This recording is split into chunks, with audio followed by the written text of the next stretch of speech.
So ಸ್ಟ್ರೆಸ್ಸನ್ನು ಕಮ್ಮಿ ಮಾಡ್ಕೊಳ್ಳೋದು ಭಾಳ ಭಾಳ ಭಾಳ ಇಂಪಾರ್ಟೆಂಟ್. ಫಸ್ಟಾಗಿ ಏನು ಮಾಡ್ತೀರಾ, ನಿಮ್ಮ ಸ್ಟ್ರೆಸ್ ಕೊಡುವಂತಹ ಜನರಿಂದ ಆದಷ್ಟು ದೂರ ಇರಿ, ಎಷ್ಟಾಗುತ್ತೋ ಅಷ್ಟು ದೂರ ಇರಿ.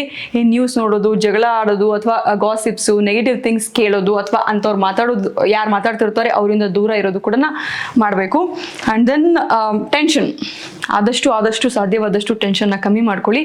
ವಾಕ್ಸ್, ಸ್ಟ್ರೆಸ್ ಅಂತ ಇದ್ದಾಗ ಜಿಮ್ ಅಥವಾ ಬೇರೆ ಯಾವುದನ್ನ ಎಕ್ಸಸೈಸ್ಗಿನ್ನ ವಾಕ್ಸ್ ಹಾಗೆ ಯೋಗ ಸಿಕ್ಕಾಪಟ್ಟೆ ಹೆಲ್ಪ್ ಆಗುತ್ತೆ.